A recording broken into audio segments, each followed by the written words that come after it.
Hello, hello, my beloved waking gods and goddesses. Marja West here. Welcome to episode 371. And this is my replay of my fourth interview on Crypt, Rick's I've Been Thinking podcast, where we talk about group mind, think, feel, do, speak, mob mentality, married to the mob, so to speak. So I will have timestamps so that you can skip around. Enjoy, my loves. All right. Warning, warning.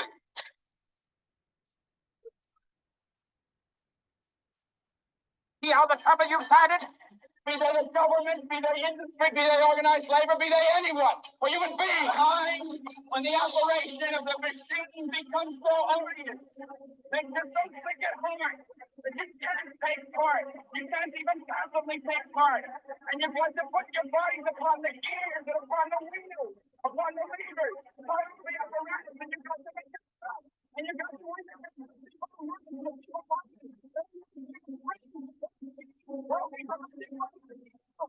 Revolution Radio at freedomflips.com, the #1 listener-supported talk radio station, throwing ourselves upon the gears of the machine.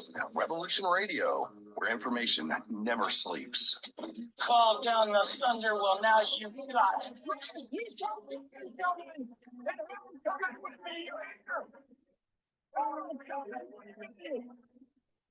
Revolution Radio.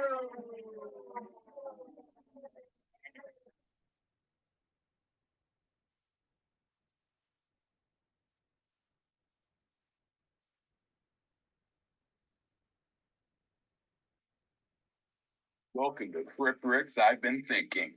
What's this show all about? Well, it's all in the title. He enjoys interviewing people about issues that he finds interesting, and which cause him to sit back and think. Cryptocurrency, true crime, natural law, the occult. No topic is off limits here. He has always enjoyed when people give their points of view or thoughts on different topics that they have researched. And what makes it all great is that it's their unique take on what is being discussed. For that reason alone, it makes it interesting to him. So take that walk down to his crypt. Make yourself comfortable, and just maybe he will be discussing a topic that you have been thinking about. Here's your host, Crypt Rick.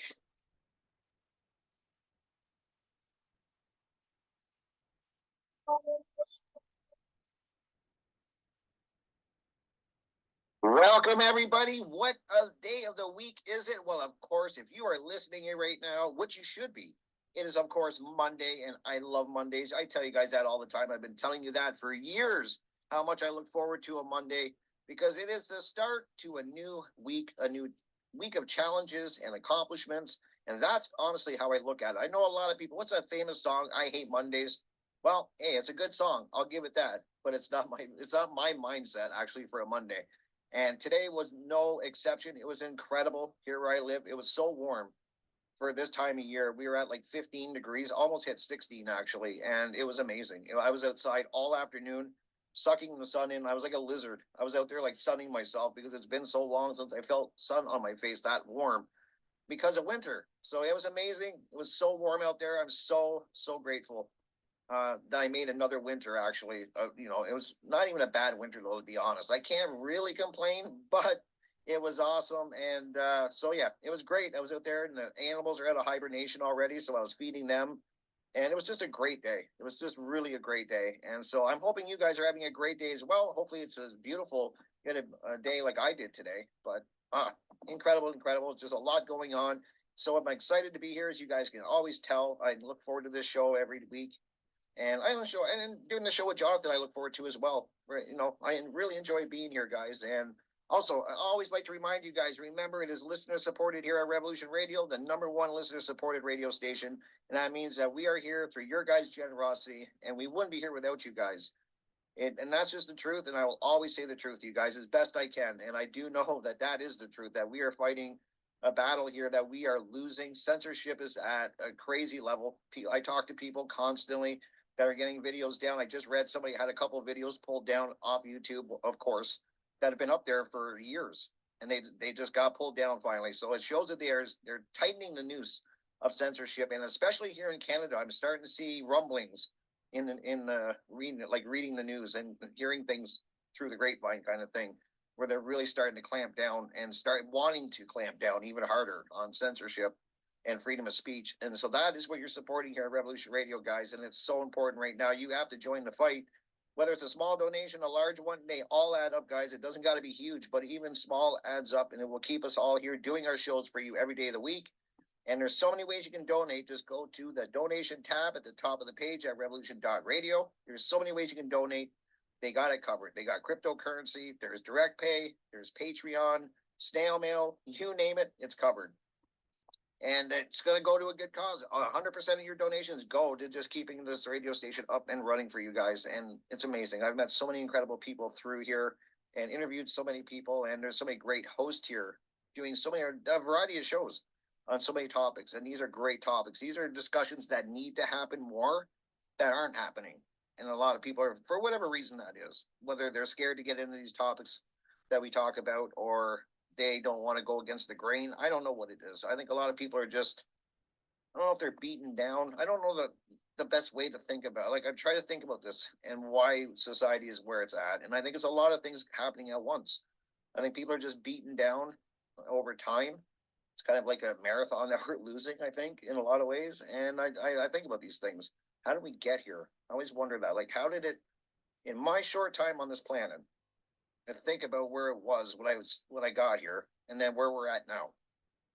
And I can only imagine for people that are even older than me, people in their 70s or up, what they must think when they think about this world, like from the changes that they've seen. And so it's just something I think about. How did we get here? And then why are people the way they are? And these are the things I like to dive into. So that's just a little where my head has been at lately, in my thoughts.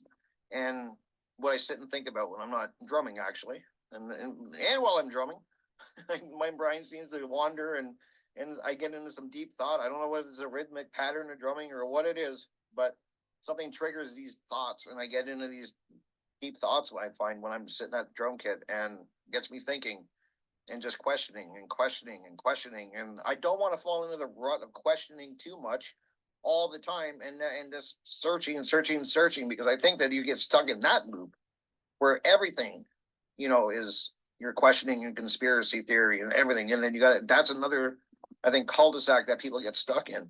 And at least I got to be careful of that. So kind of interesting where my mind has been at. But yes, that's where my mind has been at, guys. And I'm so happy you're here listening to me babble on about everything that's going on in my life. And a drumming update, though, I did want to give you.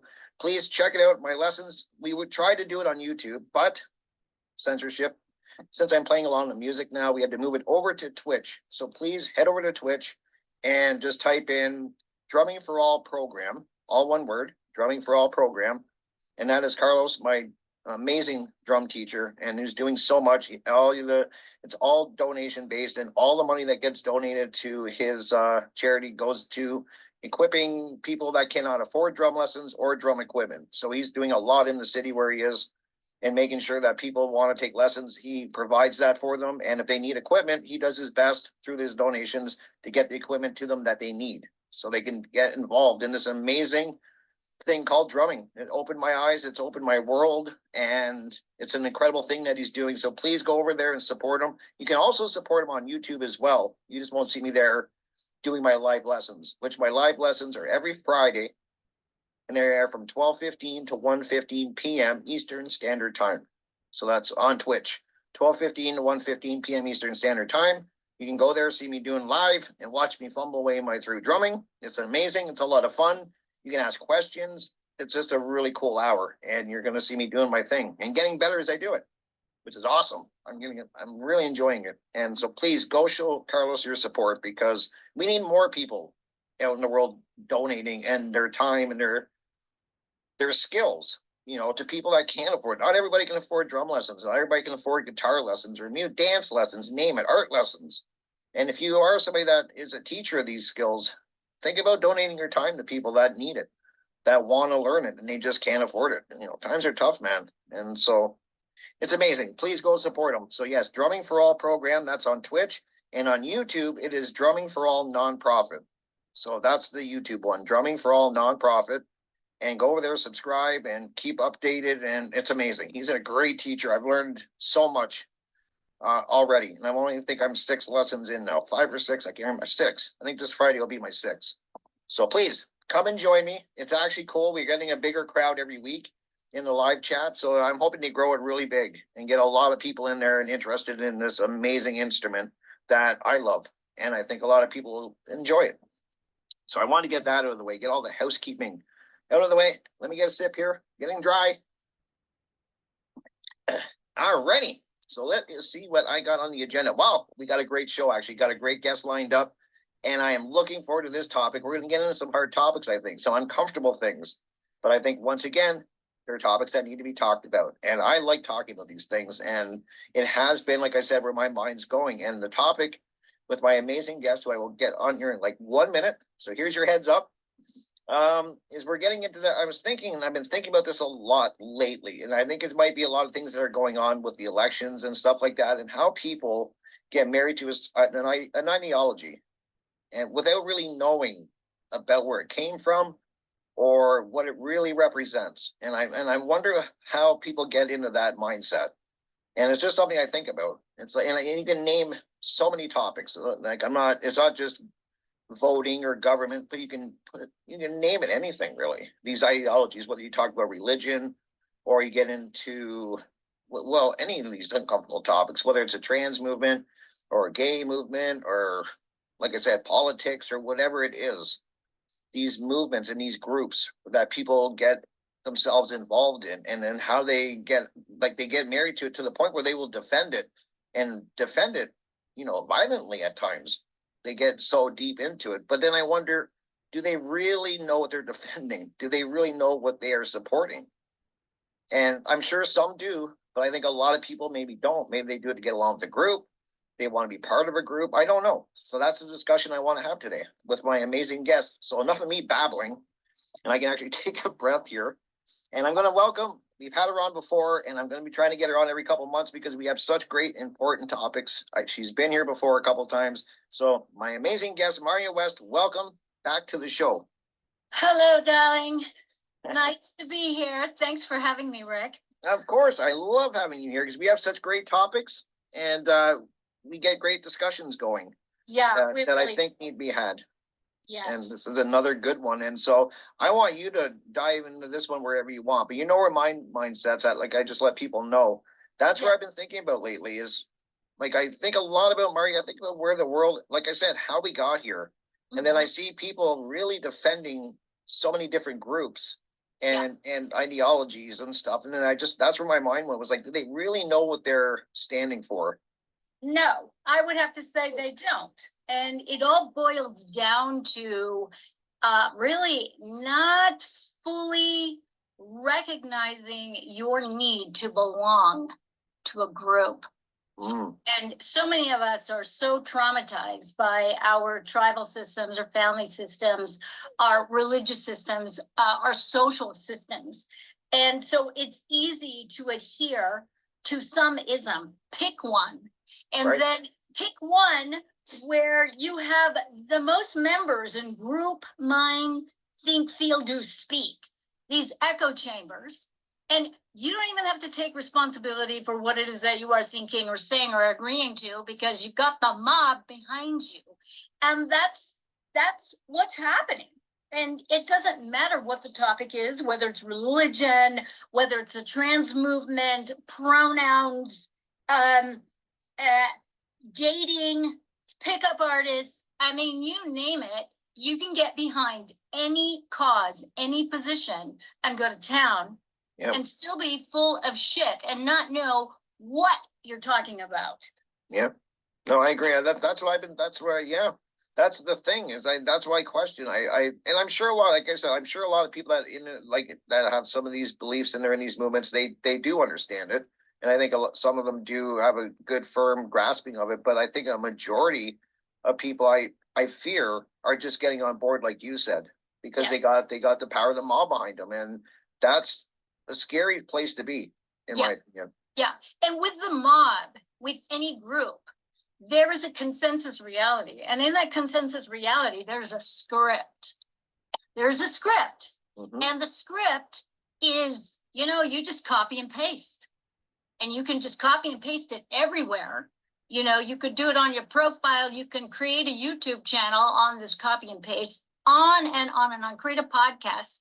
And as if you are the expert, but what you're doing, usually what people are doing, is that they have fallen hook, line, and sinker on the auspices of some narcissistic psychopath, high, basically, on their power, on a particular topic. I call it the disease of ONE-itis. You pick any topic and you just go to town on it, whether it's real, whether it's fabricated, it doesn't matter, because people are not going to be thinking critically. They're just going to want to belong to that group, and they're going to go for it. And it's so sad, and I see this happening in what I call the truther movement. New Age bullshit did it with the whole thing about, the one. I call that the disease of ONE-itis, of the soulmate, and the one. And people are killing themselves, making themselves ill over finding the one when they don't even know themselves. Okay. Right. Yeah. And they do it on religion. They do it on politics. They do it on, this whole thing of the transgender mind virus. So all you got to do is pick one. The COVID was one. Holy moly. That was huge. It's still going on. And as you know, it's one of my little silly pet peeves where I see that stuff and I really want to go off. I really want to go off and just tap on somebody's shoulder and go, excuse me, are you even thinking about what it is that you are doing to yourself wearing that filthy ass mask? And I have to check myself, because I know that is my own trip. And that is a trip in and of itself, of a polarity that I have created based on a belief structure in my own mind. And so I have to check myself. We all have to check ourselves. Oh, that's so true. I say that so much now. I'm like, I always tell people I'm always checking in with myself. That's what I call it. And I'm very, very aware when I have a reaction. And then when you get good at this, at least I am. You get good. It's kind of, you're rusty at first when you start doing it, but you get really good at it when you start noticing that you're reacting instead, like without thinking about it, you react. Yes. And I found myself doing that. I didn't do it a ton, but now I'm very aware of it. And it can happen anytime. It's something somebody says to me, or it could be something I hear. And you'll physically have a reaction. Like you have this, whether it's anger or you're revolted or whatever, pick your reaction. And that's what I like to dive into. That's when I have that, is when I want to really hone in on that. Why did I have that reaction? Yeah. And most people are not going to have that kind of self-inquiry. They're not going to want to do it. They're going to want to avoid it. But as long as they have a mob behind them, or a special club, or a special leader, their own little guru that they can just, this person says blah, blah, blah, blah, blah. And I'm sorry, kids, but when I hear that crap, I want to roll my eyes. And here's the thing, is that I'm part of some of these groups, like One Great Work Network. But when I hear some person just verbatim spewing a Mark Passio line, I'm thinking, you got a script in front of you? Because I think you do. And actually, I've had people cop to me. Right. Yeah, actually, I'm on the site right now, and I'm going, yeah, no shit, because I can tell, because it's not your language.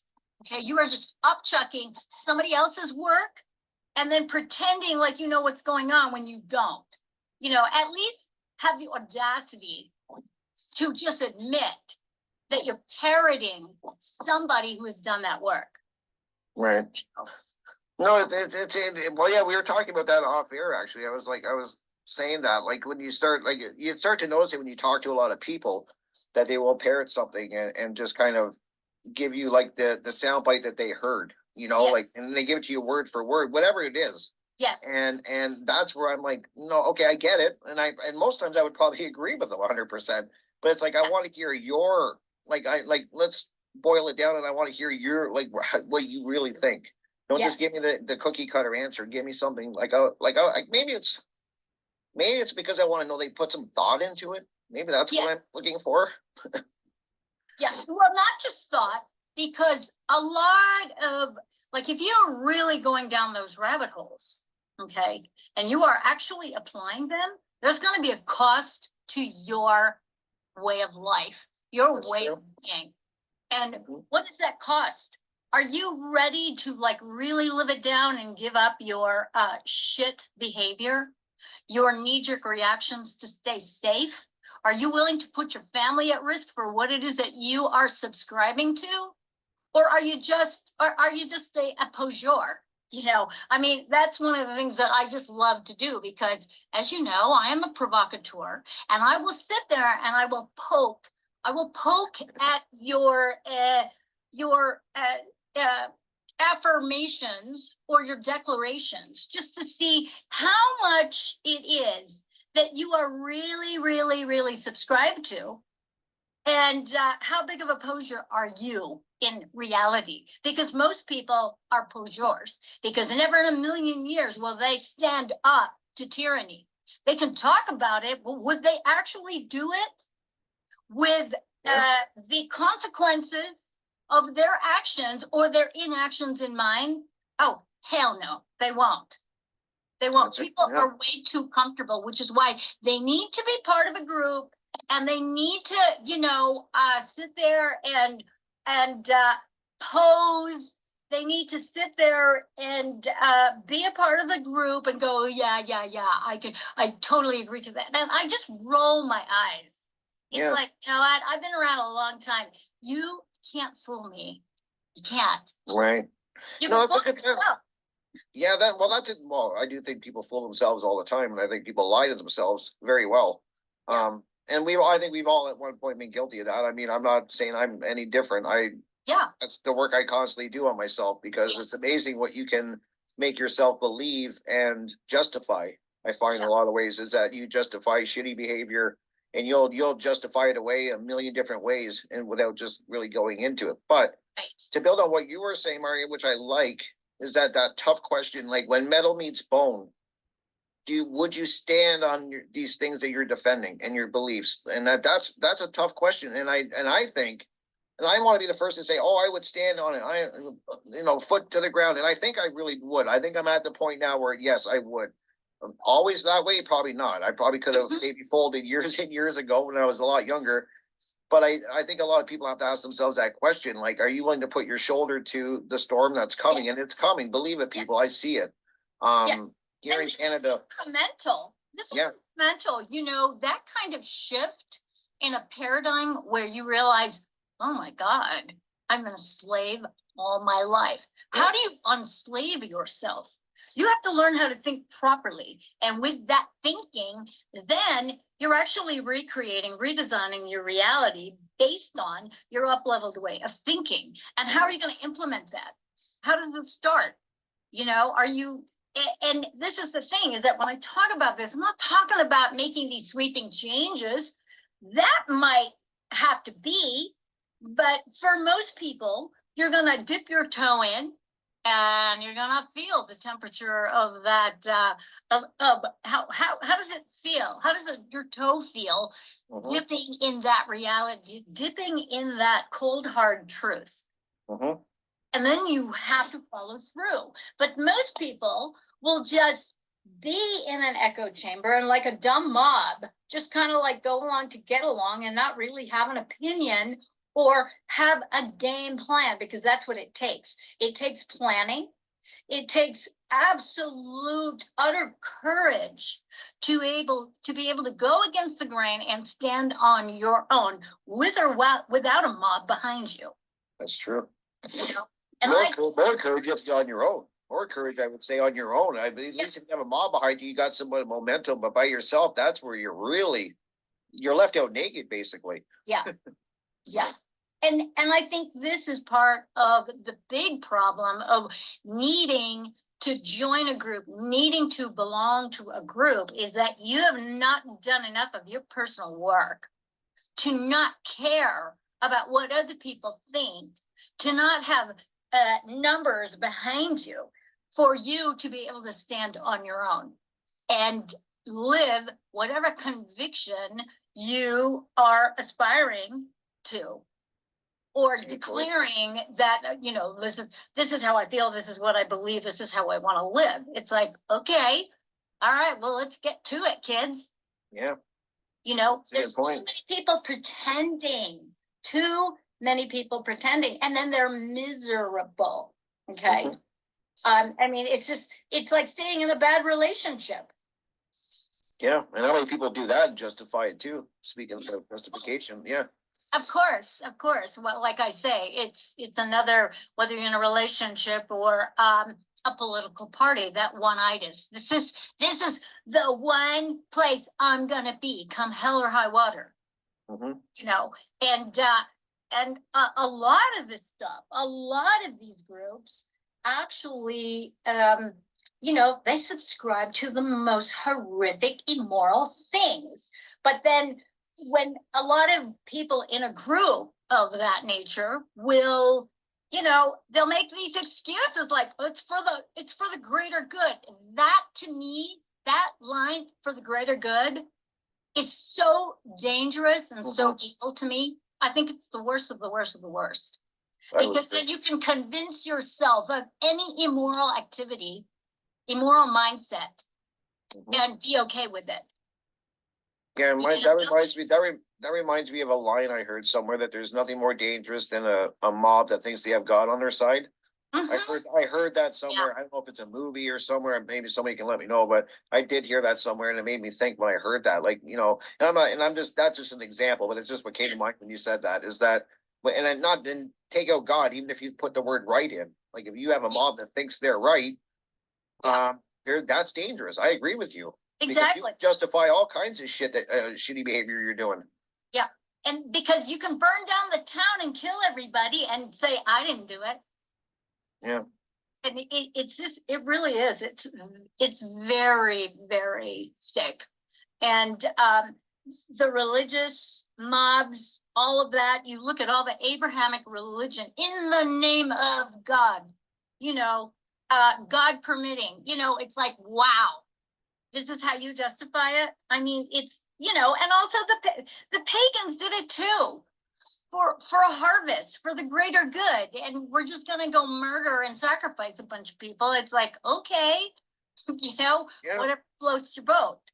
Yeah, it's true. Yeah, when you start diving into, like, looking into history and that, you see these patterns, and so it's really interesting. And it's true. It's usually these group mobs, like mentalities and mob mentality that starts the whole thing in motion, and then it kind of blows out of control. And that's another thing I think about too, is like, imagine, I think of people that are in, and would name the group, but if you're really dug in, and then you know, you can see even when something happens in a group that's a negative, and everybody should know it's a negative, and they may even know it's a negative, but they'll still justify it. Yeah. They'll still back it up, and they won't stand up to say, like, okay, like, I'm part of this group, whatever it is, but this is not right what we're doing. Yeah. Yeah. And they're not going to, and that takes courage too, right? Like, to stand up out of that group and poke your head up and say, hello. You know what I mean? Like, I don't agree with this. I really don't agree with this. And I don't have a problem with that. I mean, it's one of the reasons why I float in all these groups. I may belong to some of these groups, but do I adhere to every word that the quote unquote perceived leader of the group is into? No, I don't. I don't agree with everything that they say. I'm not a sycophant. I'm not a yes person. And I think that's one of the things I don't like about humanity or the unconscious mob, is that they don't think for themselves.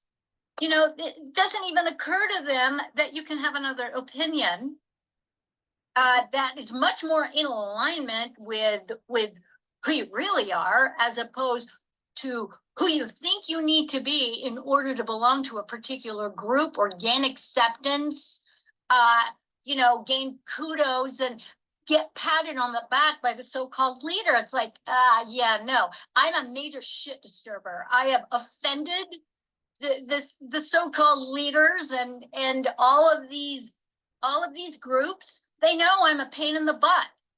And I'm a pain in the butt because I think for myself. Mhm. You know, you put out a video and you're going to make some claims. I'm going to watch the entire thing and I'm going to give you my opinion. I'm not going to render something, oh, because you did it and therefore I should agree with you, or my allegiance to you, my agreement is just a given. That's bullshit. Yeah. And people need to wake up to that. I mean, that is how you think about how Hitler came into power. That's a He was case example. He was voted in by good Christians in Germany. This is how that shit went down. So, I mean, hello, I didn't do it. You know, it's like, we're just going to blame the Catholics. Right. But yeah, even though you were part of that, there's no culpability. And that is a problem. Mhm. That No, is you yeah, it is. You're making great points. I'm glad we're having this discussion because it's right in, like I said, line with what I've been thinking about a lot lately.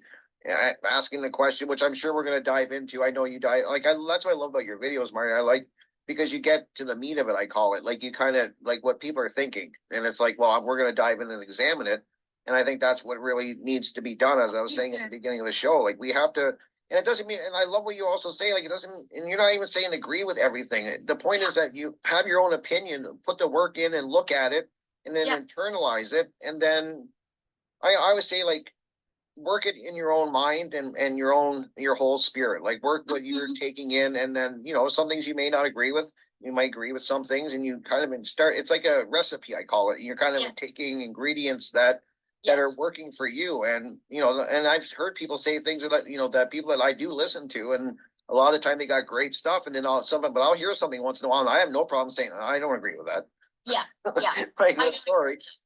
Exactly. And one of the prime examples is, and I've seen this a lot on Facebook and other media things, is the whole condemnation of people who went ahead and made their choice about the box, as it were. And I don't agree with it. Okay. I'm not an anti-vaxxer. I don't have anything against vaccines, but and I don't agree with this whole mass hysteria kind of thing. But what I do really even don't agree with more are these troopers who actually wish people who made their choice and got voxed ill. Yep. I hope he drops dead. I hope she drops it. It's like, what is wrong with you? Why would you do that? And they get on the bandwagon and they're just sharing it like the devil. And it's supposed to be fun and it's funny. I'm sorry, I don't think it's funny. I don't think it's funny. I think that is immoral behavior. And that's just my opinion. I mean, whatever. And then at the same time, I get down on people wearing masks. So you see my own hypocrisy in this. And this is what I'm saying, is that you have to look at your attitudes. Am I willing to stand alone on this? I do, and I get slammed for it, believe me. You know, people come down on me, they write me emails about this, that, and the other thing, and they tell me exactly what they think of me. But I don't care. And this is the whole point, is that you have to create a backbone for yourself so that you can stand on your own volition and not need a mob behind you, or not need the allegiance or the perceived allegiance to someone who's got a huge following, that you're somehow personal friends and affiliated with them. Oh my goodness. But that's where a lot of people go. They want to be influenced. And, you know, that's a huge word on social media, on Instagram, on whatever. And that's the whole thing. It's like, I roll. It's like, no, dude, don't believe what I say. Please. Don't put me in that position. I am not taking responsibility for your choices or your lack of choices. That is on you. And people who adhere to a mob and brute mind, think, do, feel, speak, they do not want to take responsibility. They just want to be affiliated. So it is like by osmosis, you're somehow some really cool person because you can upchuck everything Mark Passio says. It's like, oh my God, grow up. Really, grow up, find your own identity. Marja's not impressed, I assure you. That's great points. Yeah, you're making. I'm now as you're speaking, I'm thinking like I'm really taking in what you're saying, and I'm just sitting there thinking like you're making great points. And why do you think like this is a good question, and what I pondered as well is that we were talking about groupthink and how people need this. It seems that we need as a species, I guess, to be part of a group, and I think that comes from very tribal origins. I think that absolutely. Yeah, but that time. Do you think that time has gone, this tribal? Because I can't. I guess my point is, what I'm trying to make in a weird roundabout way, is that how do we break? Like, I don't know if humanity could ever break out of a tribal mindset. Yeah, I don't think it's going to happen anytime soon. Not in my lifetime. I agree with I don't think it's going to happen anytime soon because people they're lazy. They're really, really lazy. Whatever's convenient. I mean, you look at, even our health factors. There are more and more and more products that spout health, okay? Up-level your health, have all your vitamins and your minerals and your protein and all that kind of stuff in these convenience foods. They would much rather do that and spend a ton of money doing that than actually learn how to cook for themselves, go out to the market, grow your own food, do anything yourself and learn what your body would prefer. They would much rather adhere to some health guru who's making a ton of money, a shit ton of cash through, those one-page scroll till you die funnel systems of sales pitches where they've already had added 4 upsells in that one sales page. I know the people that make those apps. They're obnoxious. They don't give 2 shits about you, okay? They're there to capitalize on your laziness and give you the perceived idea that you need this. And because you're a simp, to group mind, feel, do, think, speak, all of that, you're a target.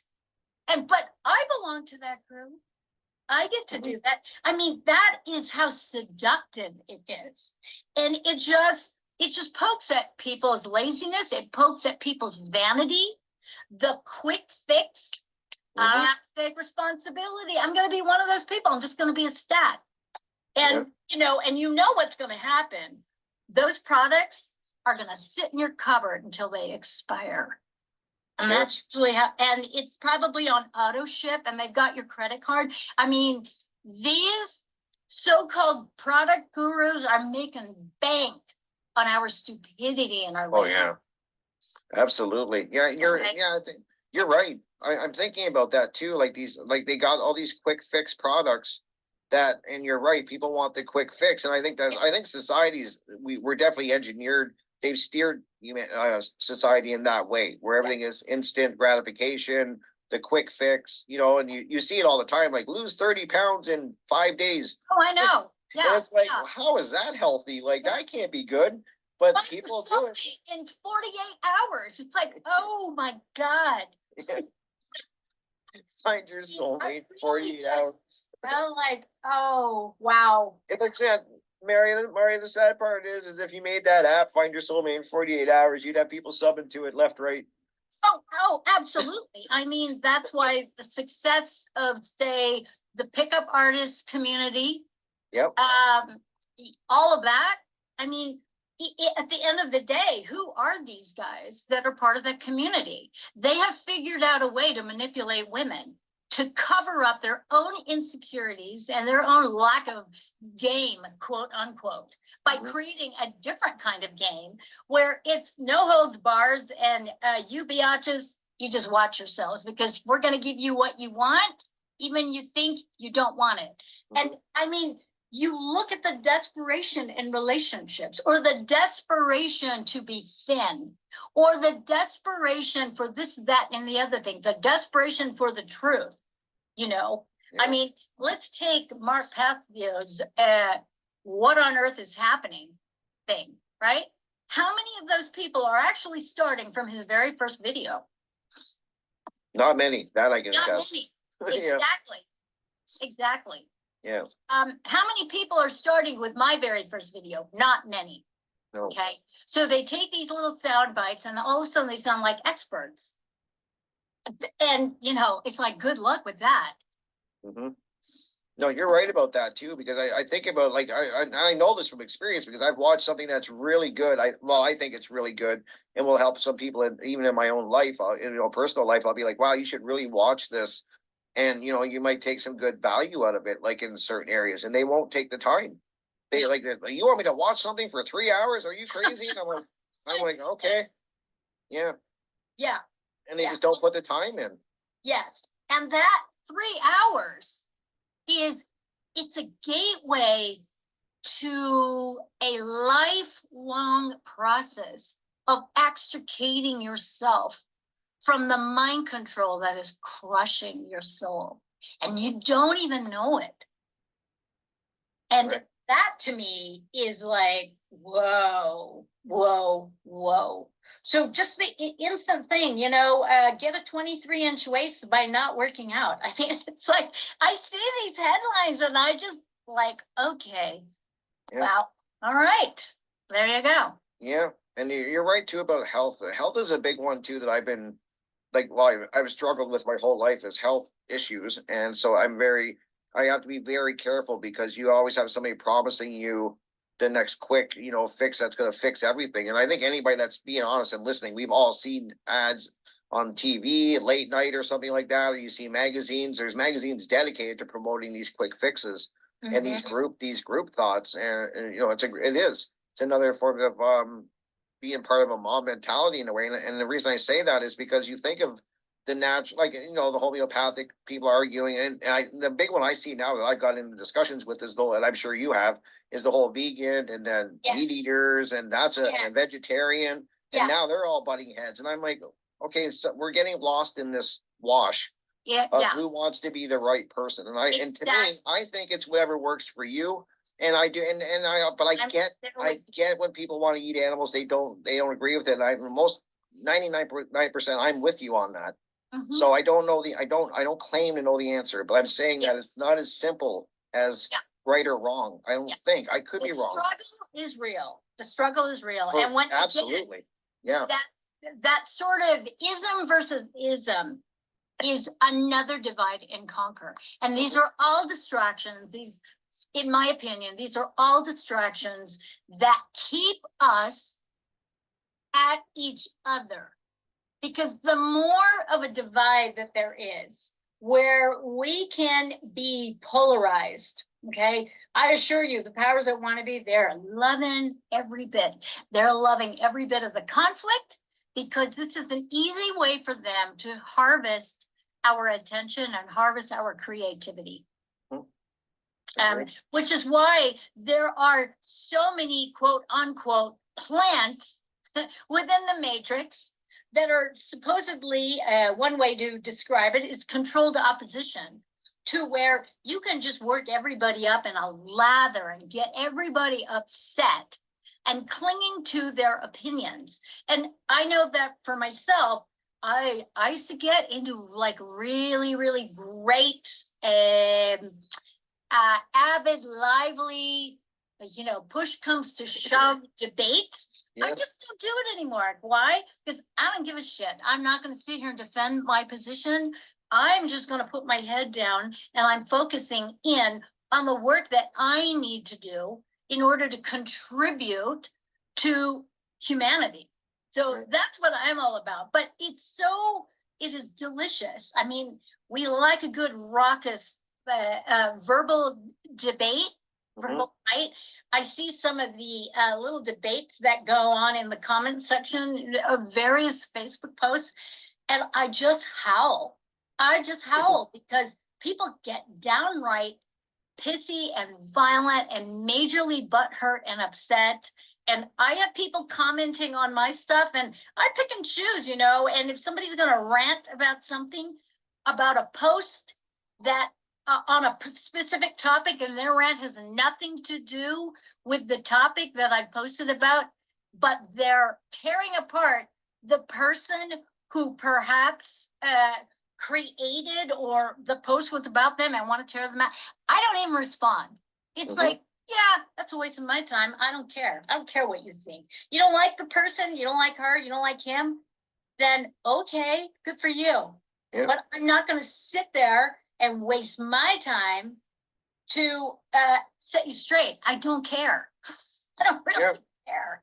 Well, yeah, I always think about, like, you're right about the how, like, that's another thing too, is the people that, you know, the comment sections. I always say you want to get a good gauge on people's mindsets. Like, go to popular videos and just start reading the comment section on pick your topic, and you're gonna see like how people just get nasty at each other. Yeah. And you know, I think that's a lot to do with that they're hidden, right? I don't think they would be anywhere near that aggressive. Some probably would be. I mean, but I'm saying most people I don't think would be that aggressive if you were standing right and face to face with them, eye to eye. I think you would see a different person. Yes. Yeah. It's very alluring when you can just go on there and just rip somebody out, call them every name in the book, and then you just shut your computer off. Nobody knows who you are. Yeah. Yeah. Or you just default to things that have nothing to do with the video or the post. So I know one of the things I've had to learn on my YouTube channels, I've had to learn about keywords, because for a while there, some of the comments that I got had to do with my appearance, the bag under my left eye, my makeup, my hair. Like, give me an effing break. Like, I'm sorry, this isn't a beauty channel. It's not a makeup channel. Back off. And I used to get really pissed. And now it's like, okay, it's being held back, and if I want for entertainment, I can go there in my little portal on YouTube and check out some of these comments. But if you check out my comments on BitChute, holy moly, because I mean, I cannot believe the stuff people write. And this is just people sounding off and wanting to be part of a group, wanting to be seen, wanting to be heard. Mommy, please look at me. Please pay attention to me, and it's so painfully attention seeking, awkward. Like, I feel bad for some of these people, and maybe they're just bots. I don't know, but it's like, whoa. Somebody you think people, they want to get reactions, right? That's I always try to tell people, like, stay out of your comment section, and that goes for good and bad. I mean, it's great to read comments where people, they thank you for what you're working, and I've actually had a lot of cool comments where people say, I didn't necessarily agree with everything your guest said, but there was a lot that was good in there. So I've been lucky that way, but I've seen people get tore apart. And I'm just like, the worst thing you can do is engage with that, because then you don't engage. You don't. Like, just step away from the vehicle. Move along. Yeah. But if somebody's going to be a complete a-hole, I screenshot report. I am not nice when it comes to that, and I will block people, especially the offenders. I mean, they just can't help themselves. Yeah. And the fact that they attack your looks that's a weird thing to me, like that. And you see it all the time. You'll see that all the time with trolls online, that's what that's their default. They'll find something in your life to attack. And it's like, whether the way you look or what, how you speak, or they'll find something. And I'm just like, really? Like, this is, okay. I mean, I don't know. I don't know what to say to that. Yeah, I mean, there isn't anything you can say, but even that becomes part of a mob mentality of that kind of trolling, where it just detracts away from the post. It detracts away from the message. It's just another one. It's like a cock block obstacle that people get into, so they can just avoid. They can avoid their own reflection, so to speak, by creating some kind of drama that just it's a distraction once again. Yeah. People thrive on drama. That's a thing too. Like, people really love that. I think for a lot of reasons, but they're addicted to the drama, and so I think that's a big thing with the comment sections. I think of any person's videos, a lot of it is people just go online to cause drama, and that's kind of their fix. that they go in there and cause a whole bunch of trouble. But I mean, in the second hour, I'm going to want to, like, we should really dive in, I think, into how people, like, because like I said, I keep wanting to go back to this group thing, because I really think that we're on the heart of the problem is people not knowing who they are. And I keep saying this, and I'm sure you feel this way, because you've done way more videos than I have. And you kind of start thinking that that's all you repeat. You know, to me, I'm always repeating the work starts on yourself. And this is the foundation that people are lacking. And I keep saying that, but I'm saying it because it's so true. This is the key, I think, is so important. Yeah. It's this work that people have to do on themselves, and they will avoid it at all costs. And that's why all the distractions are in place. All of everything, you name a distraction, it's there to keep from doing this work on yourself. Yeah. Because it's that powerful. It's going to change your life if you do it the right way and you're brutally honest. That's the hard part. You have to realize that your brain is really good at lying to itself. I don't know how to word it better than that. It's amazing what you can tell yourself and believe. Yeah. And that is so true. And I know that, you know, we've talked about all of the issues regarding dating and relationships. Oh, yeah. Yeah. And I always tell people, I was on a podcast recently, and the guy was like, he was just getting like annoyed with me because I kept repeating myself. And what I kept repeating is like, dude, if you do not confront the first thing about men and women is that we have different brains, we have different emotions, we're just different. If you can't wrap your mind and your entire being around that truth, you are just not going to get very far in your relationships with women. And you are just going to have to default to manipulation tactics, emotional blackmail, and the like. And he actually ended up hanging up on me. That's so bad. And I'm just like, well, oh, well, you know, what can I say? So I was blocked because that, I don't know what happened. And I was endeavoring to convey it in a way where, you know, and maybe I was a little harsh. Maybe he felt like I was coming down on him. I really wasn't. But that kind of, I mean, right there, that foundation that men and women have different brains. Mm-hmm. I agree. It's critical to understand that, because you cannot move forward unless you understand the differences and how the differences are really going to color how you communicate. That's right. With one another. Yeah. And you can't expect people to be the same, because they're not. Yeah, and we had a great talk. We always have great talks about that, because that's another thing that I'm sure we'll probably get into. We always seem to get into this too, because it's all connected. So I like what we talk. It's like a tapestry that me and you talk about. And these are all things that are kind of intertwined, like all interconnected with the work on yourself, and then staying away from this group mentality, and the dating part is part of that. And you're right that I've always said that men and women are different, and then that's not a bad thing. They've made it a bad thing. Mm-hmm. When they have people fighting over this. I can't believe we're fighting over the topics that we are fighting about half the time. Yeah. And they've made this a bad thing. But I've always said the same thing that you said, that we think different, our emotions are different, and we have different roles. And I've always said it doesn't mean that one's better than the other. They work together to do a dance together, this dance of love, I guess. Yes, that's true. And we have to learn how to foster those differences in a way where we can create mutual respect and mutual admiration. Mm-hmm. And this is whether we're talking about a love relationship or whether we're talking about a professional relationship. Good point. Or a relationship with an ideal. You know, if you don't have respect for yourself, and when people don't have respect for themselves, it's usually because they're still mind controlled into adhering to somebody else's template of who and what they think you are, rather than the real deal within yourself. And so it's always going to come back to the shadow work. It's always going to come back to your inner and outer sovereignty, your inner and outer monarchy.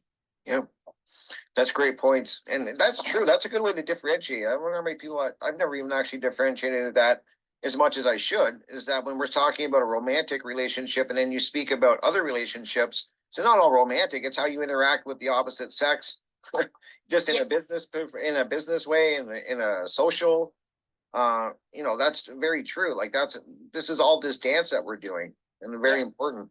And it does come down to, like you said, this work on yourself. And I think a lot of people, at least people I've even known over the years, over my life, is that a lot of people will get into a relationship trying to complete themselves, and they rely on the other person to make them happy. That is this is a disaster. It's a disaster. Yeah, I'm happy. I can be by myself. I'm quite happy by myself, like doing things on my own. I don't need my wife around me 24/7. Sorry, I don't. And people might say, "Oh my God," but it's worked. Yeah, and I think that is a very, very important, an important quality to have a successful relationship is the capacity, the ability to be without each other's company and to be in each other's company in utter silence. Mm-hmm. Where you're not sitting there trying to fill up the space with stuff, with words, with noise, where you can just be in the same space without speaking a word. It's enjoying each other's company, doing whatever it is that you're doing individually, Yeah. And it's like your partner is not there to reflect your worth. That's powerful right there. So many people are looking for their partner to give them their worth. Yeah. That's so true, man. Because now you got me thinking about all these relationships. I know of people that have failed, and it seems to be that's where the big one of it is that they're relying on other people to make them happy. And that, like I said, that's a dangerous position, I think, to get into. Yeah. And people do it. People try to do it, and they go from one relationship to another, trying to find the one that is going to complete them. Once again, that mind virus of what I call ONE-itis. Yeah, that ONE-itis. I love that. Ridiculous. Oh my gosh. And I make fun of it because we need some levity for it. We need to poke fun at it because it's so painful. It's so painful what people do to one another, what they do to themselves to be in compliance to an ideal that they have not unpacked. That's a great way to end the first hour, Marja. That is awesome. That's a great place to end it. I just looked at the time. I'm like, wow, we're already at the top of the hour. Stick around, guys. I know it flew by. We got a few minute break, guys. Please stick around because Marja West will be joining me for the second hour, and who knows where this conversation is going to go. But there's going to be some great value in it, and maybe get you thinking and examining yourself. So please stick around. We're only got a couple minutes, guys.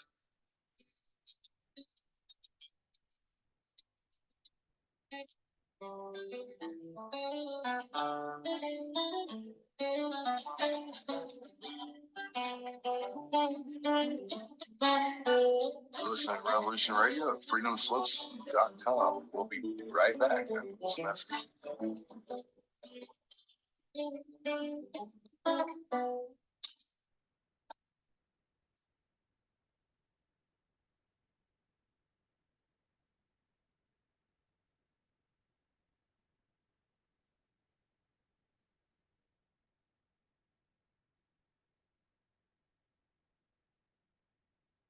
Tune in to the Family Industrial Complex podcast here on Revolution Radio, Studio B, every Wednesday, 4 to 6 p.m. Eastern Time. Get fit, empowered, physically, mentally, and spiritually.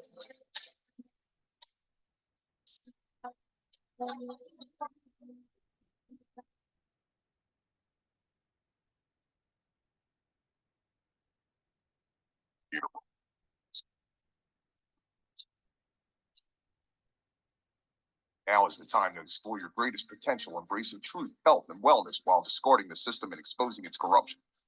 Experience true freedom every Saturday night between 6 and 8 p.m. Eastern Standard Time, live from Studio B It's the Jonathan Wright Show. Find it right here at revolution.radio.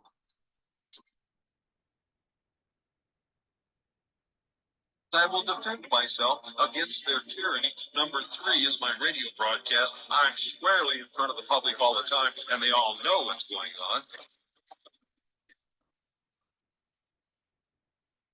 Well, we are opposed around the world by a monolithic and ruthless conspiracy that relies primarily on public means for expanding its sphere of influence. Hello, my name is John Wayne, and I do a broadcast here at freedomslips.com, revolution.radio, called The Unequivocal Truth, DEFCON 1.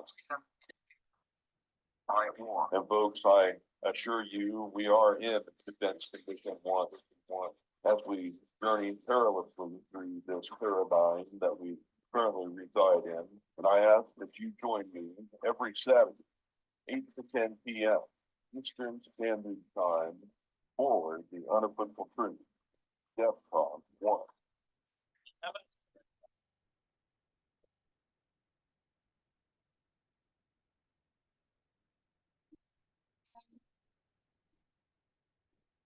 The original machine had a base plate of pre-famulated amulite, surmounted by a malleable logarithmic casing, in such a way that the two spurving bearings were in a direct line with a panometric fan. The lineup consisted simply of 6 hydrocoptic Marsal vanes, so fitted to the ambifacient lunar wane shaft that side fumbling was effectively prevented. The main winding was of the normal lotus-o-deltoid type, placed in panendermic semi-boloid slots of the stator, every 7th conductor being connected by a non-reversible tremie pipe to the differential girdle spring on the up end of the gram meters. Thank you for listening to Revolution Radio, taking the confusion out of transmutated lunar girdle springs for 4 years and running. Revolution Radio, the #1 listener-supported alternative media radio on the planet.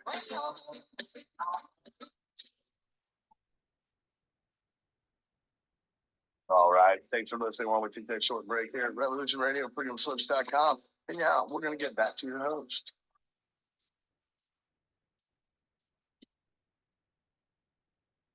Welcome back, everybody. Already hour 2 right here at Revolution Radio. You are listening to Crypt Rick's I've Been Thinking, and I'm your host, Crypt Rick. And what have I been thinking about the first hour? Well, me and my guest have been thinking about so many different things, but actually what we kind of want to dive into is how people get married to an ideology and how they will defend it and how they will stand by it, even if it's doing things they don't agree with.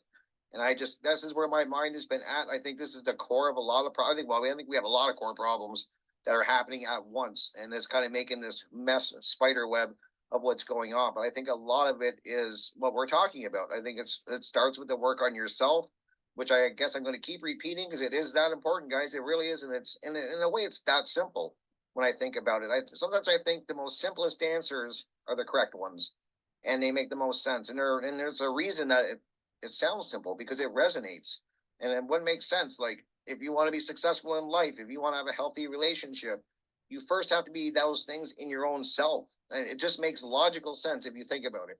How can you make somebody's life better and happier if you're not happy yourself? If you're miserable and you're reactive and you're just a crusty person to be around, and then you bring someone in your life, do you really think that this is going to make them happy and you're going to be in a happy environment? Or maybe let's take the other side.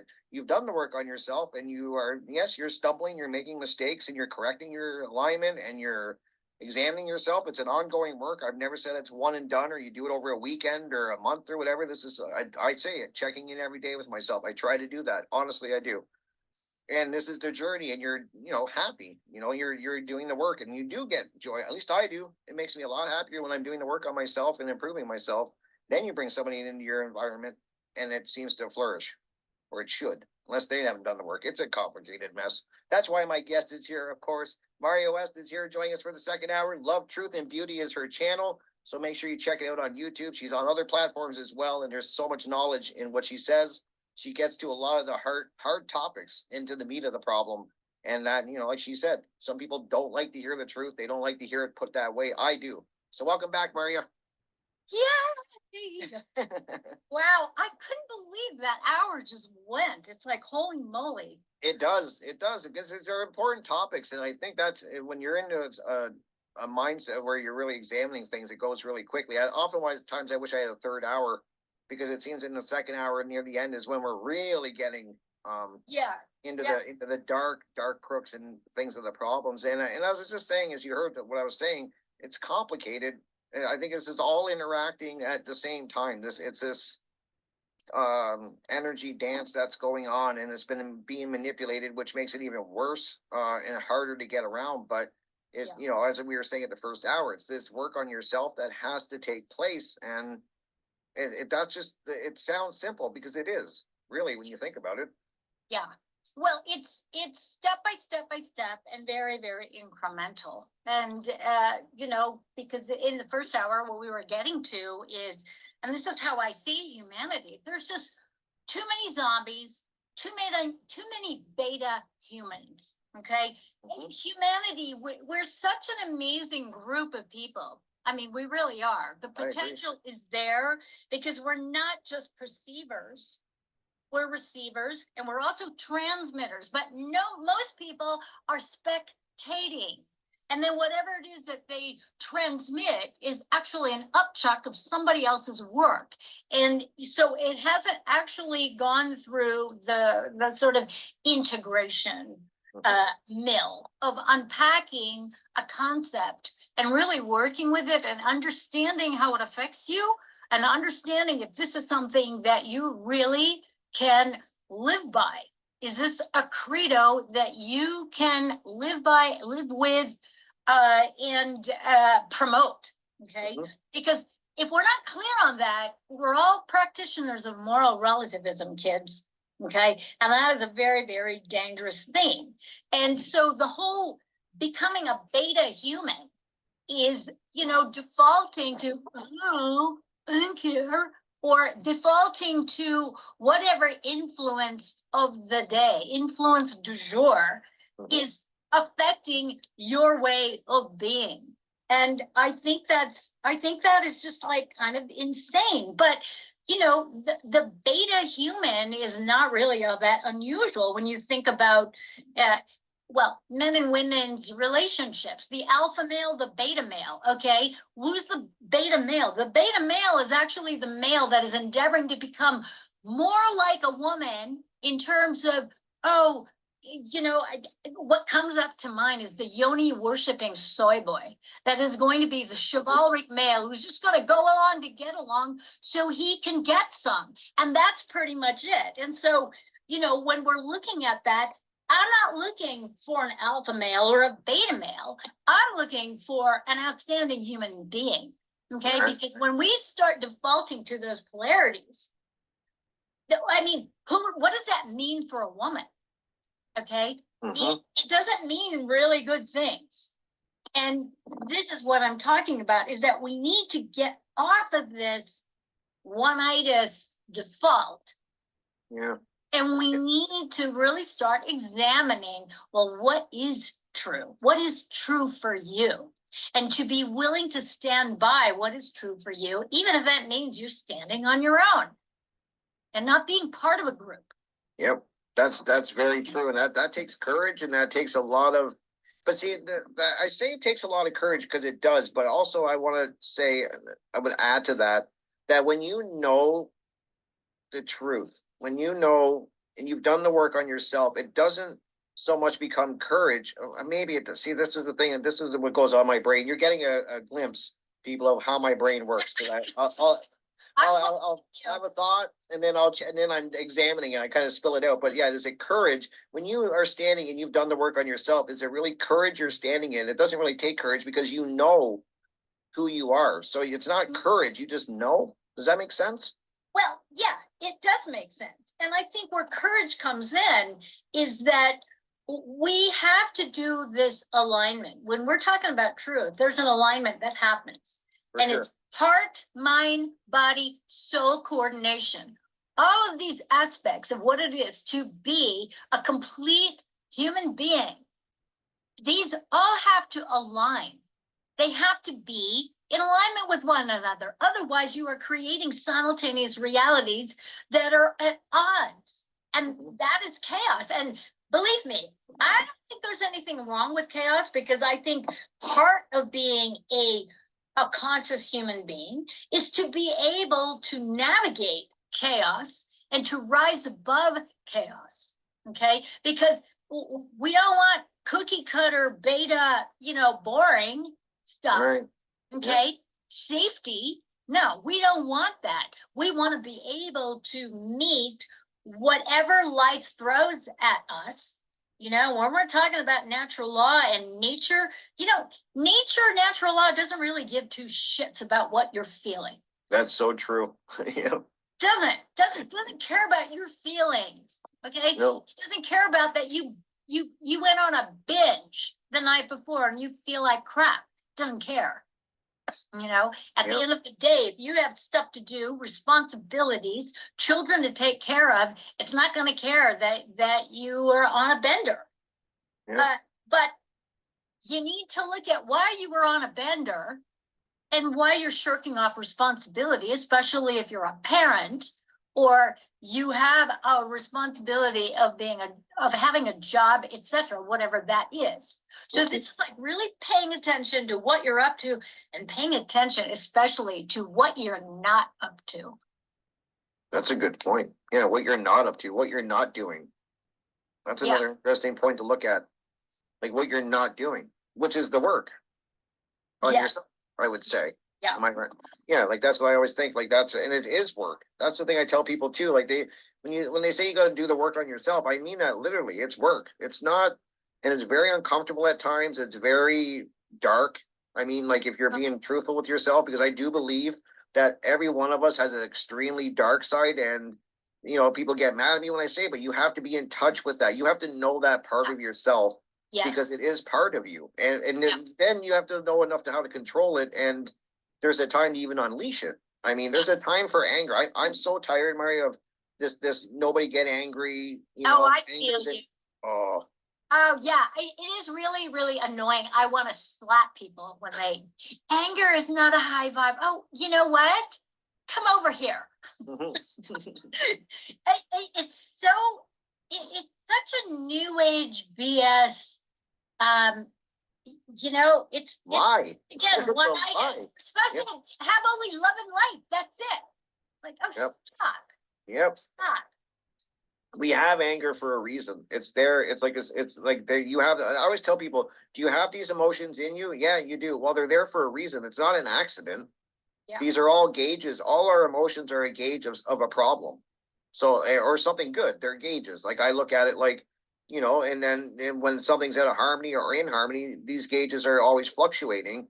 And there is a time, and I think now is a time where most people should be angry. People should really not be as complacent as they are when they see what's going on. And I mean, it's bad what's going on. And I know a lot of people are saying, oh, people are waking up. And well, maybe some, but the scales are so far tipped to the other side that, I mean, we're losing.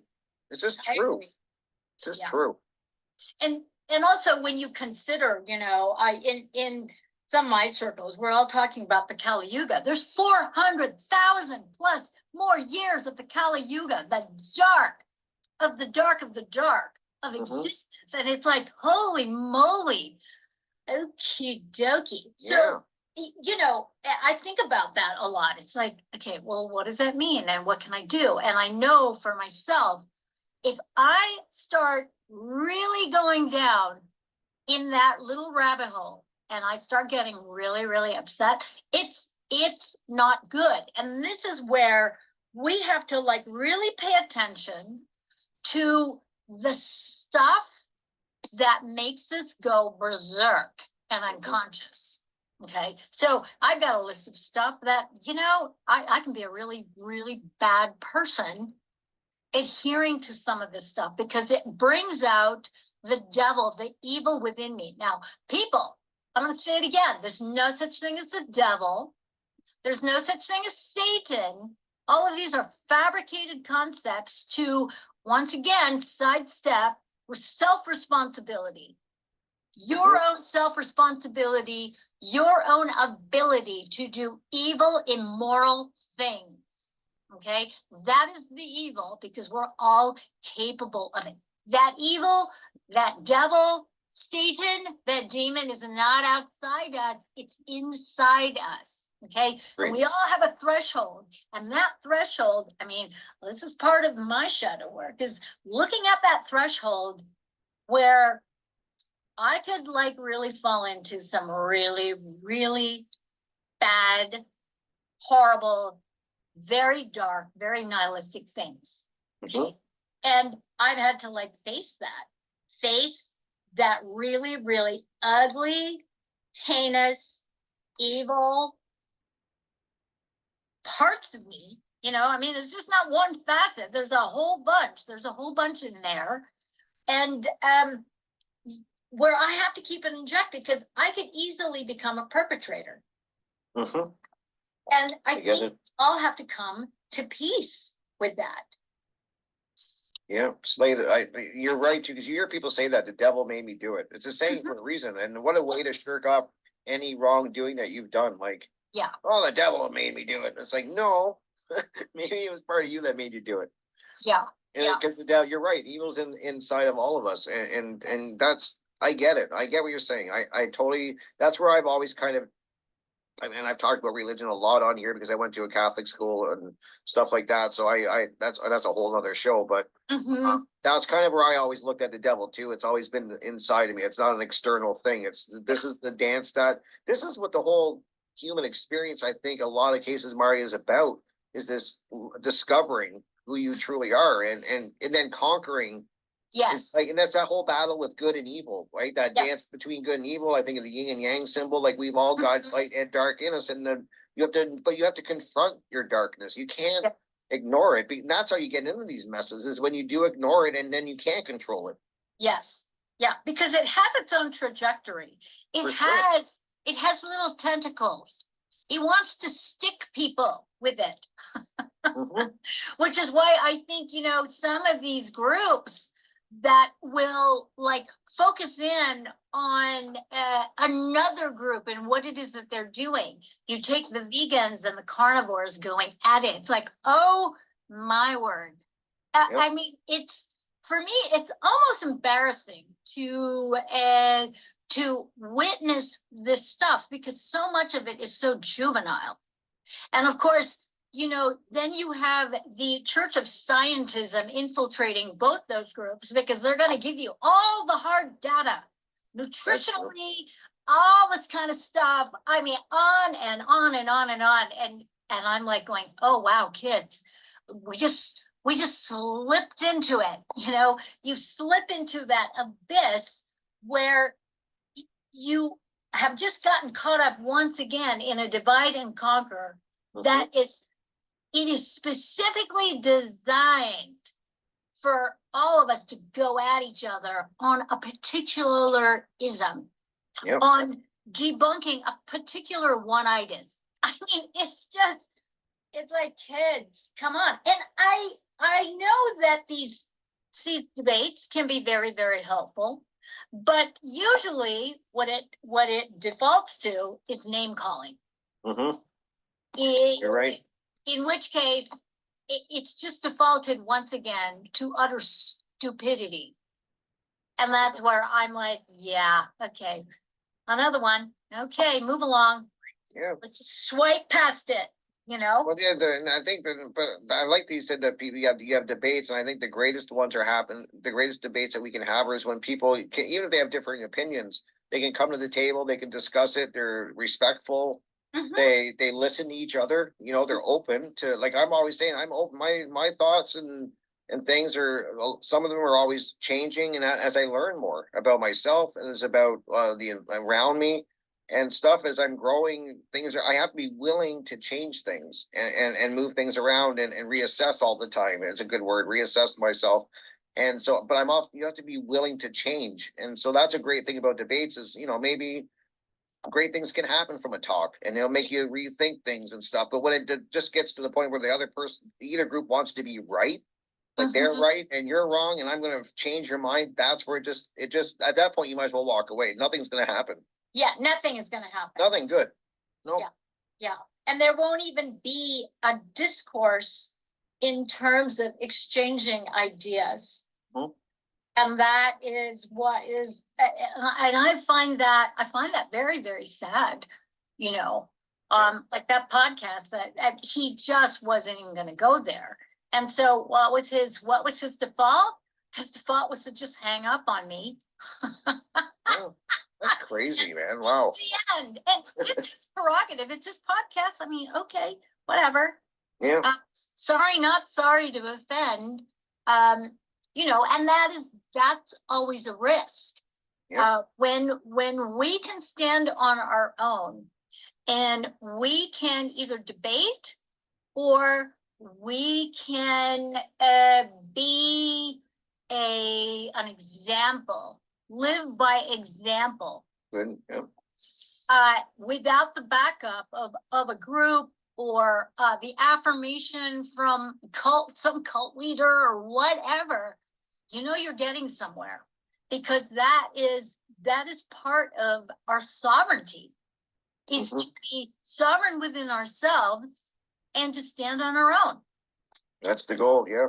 It should be anyways. That should be, I would hope that's everybody's goal. And that's their quest, is to stand, you know, to learn about themselves and stand in their, I don't like to say in your truth. I mean, that gets overused, you know, that's what it hates me about it. Things are great little things that you can say that get so overused, you don't even want to say them anymore. Yeah. Like, yeah. Like shadow work. I don't even like saying that word anymore. I like those words. I'm like, oh my God, everybody says that now. Yeah. But it's true, I guess. So it's good. But you're right. It's that quest to do the work on yourself, and the group thing is what scares me, because I think that, like I keep saying, is what's really going on, especially now. I'm seeing it really big because elections, and you know, it's ramping up again, and I'm just sitting there in it, and we're no better over here in Canada, guys. So don't think I'm throwing stones at the U.S. We're just as bad over here, if not worse in some cases. I'm even saying. But you're seeing it now. They got people arguing again. They got them right where they want them now. Now they're arguing over the elections and who's the right person. And for me, it's hilarious because me too. I don't follow any of it, and so I got a text when was it? Maybe it was just yesterday, about like, is Donald Trump in the running again? Like, what? It's hysterical to me, because people lose their minds about him. And I'm thinking, why do you give him so much attention? I mean, how about just ignoring him? I don't understand. But once again, it's one of those things where you are focused on this ONE-itis thing, and it just gets bigger and bigger and bigger, and it makes people crazy, and they just lose it. They lose consciousness. You know, it's like his name is a killing word almost. It's crazy. Like, people are really divided. Like, and I'm like you. I've never really given much thought to politics, because I've known from such a young age, and I don't know how most people haven't figured this out. Is that it's just this? It's like the old Roman days of the bread and circus show. Like, this is a play they put on before us to give us the illusion of choice. Yes. It's like, you know, I got a choice, and I'm like, no, you really don't. Like, you're voting for the same thing. Yeah. So, and I don't vote. So I'm just like, I don't even have a beat on it. But enough people do, where that group mind, feel, do, think, speak, that aspect of that mob, the mob that wants to go after him, and the mob that adulates him. I mean, there you go. Woo! It's a clash. It's a clash of reality, and it is ever so entertaining for me. I'm just like rolling my eyes, going, okay. And here's the distraction until, I guess it is an election year. Okay, yeah, I knew that. No. Yep. You think about it as much as I do. Now I realize, 2024. Okay, wow. I guess it is an election year. Like, I mean, that's how much I know about that. You know? Yeah, well, that's why I don't put much merit into it either, because I know, like I said, I know it's this conquer and divide, and it works very well. So why won't they use it? It keeps working every 4 years, so why stop if it works? Don't, if it ain't broke, don't fix it. Yeah, Yeah. And they got it. And I keep trying. I want to say to people like, please, people start to realize like you're focusing on each other with all this hate, and you want to be right, and your party's right, or whatever the topic. I'm not just saying this is with any, like me and Marja are saying, like, you can pick your poison. It doesn't have to be just politics, anything. And the fear that I always say, the things that the social engineers fear the worst, and they are scared to death of, is you take those gazes away from each other and squarely put it where it should be, which is on the people that are causing all this trouble. Mm-hmm. The social engineers that are instigating it and putting it into practice, and putting these vibes out there, and these thoughts and ideologies, the day that we take our focus off each other and put it on them, that's when you're going to see the change. Yeah, exactly. Put it on them and put it on what it is that you're all about. Yeah. And the feeding frenzy will stop. Exactly. Because so long as we have a divide going, and there is this animosity toward one another, okay, and a fight, they get to harvest our creative energy. And that's how it works. That's how it works. That's how the matrix stays in charge of reality, and people are they're spectators. They're just, celebrity worship is another one. That's another one I never got. I never got that. Like I was never one of those people that if I met a famous person, I'd have to get their autograph or something. I'd be like, nah, whatever. It doesn't interest me. Not saying there's anything wrong with that. There's people that love that kind of stuff, and that's cool. It's got its thing. There's musicians I admire and stuff like that. I mean, wouldn't say I worship them, but I have respect for them. But yeah, there's a lot of weird, these groups. I think about it more, and the more you think about it, the more then you see the more groups, and then there's groups within groups. Yeah. And they've masterfully done their job, the social engineers, to keep humanity where we're at. And you have to know who you are, and but that comes with a lot of work and responsibility, and people don't want to do that. And then I also look at it, Marja, too. Like I try to see both sides of everything the best I can, and I think about and I think about people. I get it. They're busy. They're trying to raise families. They're married. They're out in the world. They got jobs. All of these distractions, and they're going a million miles an hour, and it's hard to do the work on yourself when you have no time. But I guess that's the challenge maybe before you, is that you have to pull back and maybe be uncomfortable for a while until you do the work. Yeah. I mean, that's what I do.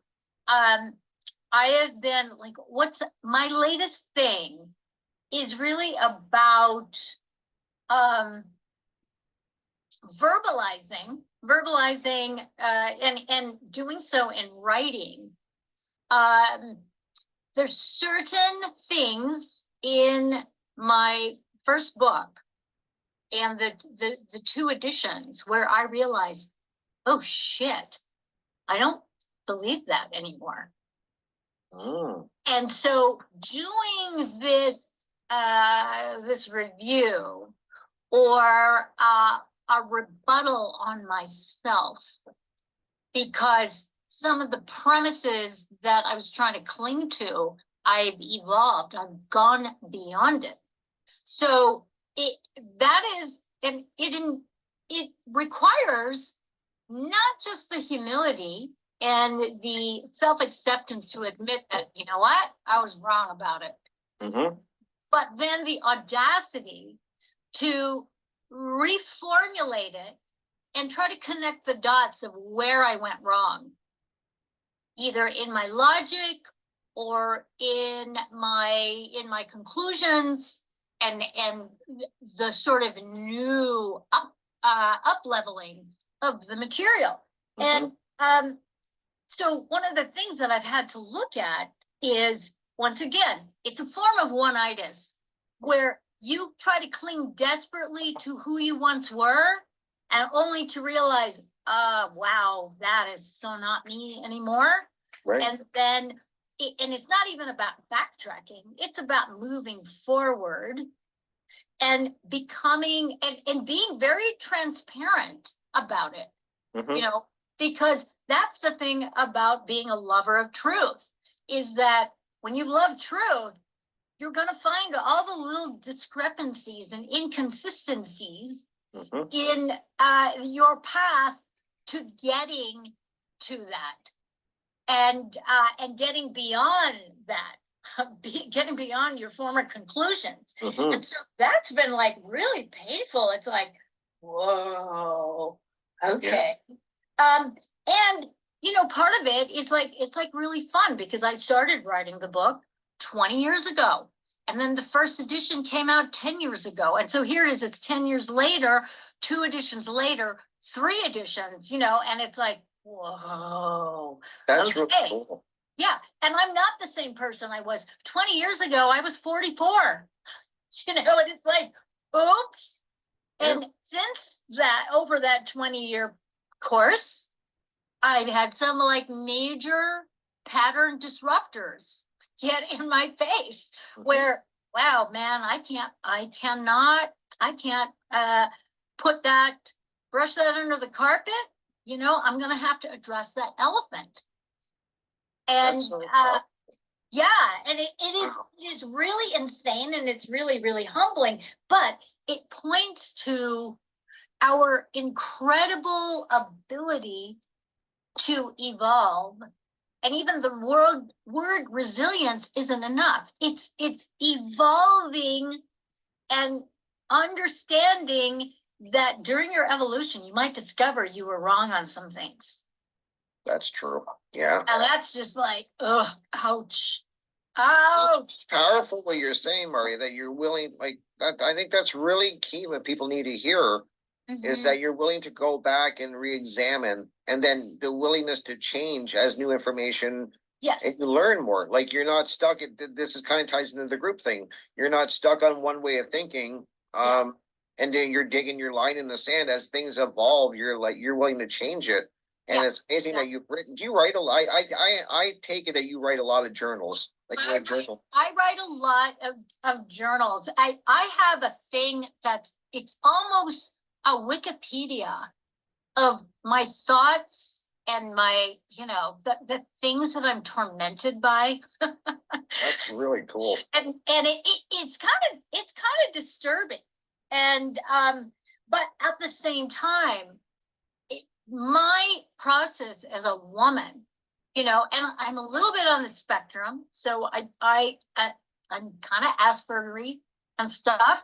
So the sort of dissecting of what it is that haunts me can be extremely elaborate to the point of torturous. Like I torture myself because, you know, as a mathematician, I have to be able to prove both sides of the equation. If there's any discrepancy, it bothers me to the point where I'm just up. I'm up all night. I'm up all week. I'm insane. Yeah, I get that. Yeah, like that must be tough. But that's so like, and so because I'm somebody that likes to journal too. It's something I've always done, and for me, it's very powerful. And something about it. It's one thing to sit and ponder and think about it, and that has its place too. But something for me is when it's written out, and then you go back to it later and you read it. And then sometimes I'll even, I get what you're saying when you're like, wow, it's disturbing at times and it's dark, because when you're really getting, to me, it's like a form of auto writing. Like when you get into that zone, you just start pouring out. It doesn't have to make sense. It doesn't have to be perfect grammar. It doesn't have to be perfect sentence structure. You just spill what you're thinking and just let it flow onto the page. And then you go back even a week later and you're like, ooh. It's like, whoa there, Nelly. Yeah. You're like, I was in a weird place at that moment, but there's value in that. Yeah. There really is. Yeah. Well, and those weird places, I think, are very rich, fertile, dimensional reality soil, you know, where it's like we are dropping into a very deep well of not just contemplation, but there's material there that is ready for excavation.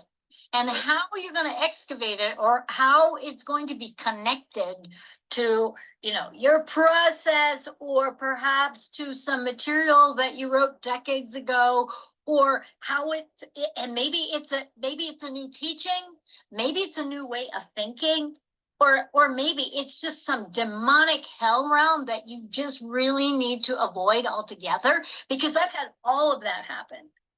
But I think this is part of being a sovereign being, is that you examine the things that erupt internally, and you don't ignore them.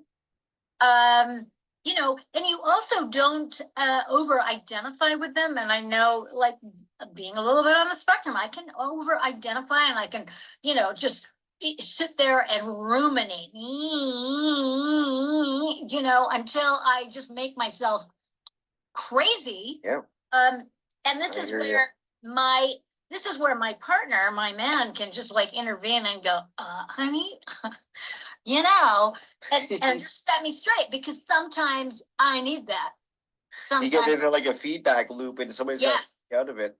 Yes. Yeah, I get that. And you're right too about examining. I'm glad we're getting into this, because and it's because I think this is really important too, is that we're talking about whether you do it through writing or however your method, anyone's method is that works the best for them, is that you do look at these dark aspects of yourself, because as we were saying earlier, we all have it. And I was saying it already as well. I'm hearing it more and more than I like to, is that, you know, don't look at anything dark, don't buy in anger, don't express it, don't feel it. And it's just like, this is so important to keep hammering home that it's not necessarily a bad thing. It's a reaction. And that's worth examining. And I think that we all, as you were saying, we all have that demon inside of us, that devil. Yes, and you have to know it you have to be able to identify it, and I don't know if it tame it, control it. I don't know what the word would be. At least identify it. I don't even think most people identify it. Friends with it. Friends, yeah. Make friends with it. Because that shadow side of me, quite often, is it's the complex PTSD part of me. You know, because of my background, I grew up in a very violent household with a mother who was a complete psychopath, and a psychopath that was highly functional out in the world, but a psychopath nonetheless. So a lot of my sort of spectrumy complex PTSD stuff, they quite often, I don't know which one is which, and they bleed into one another.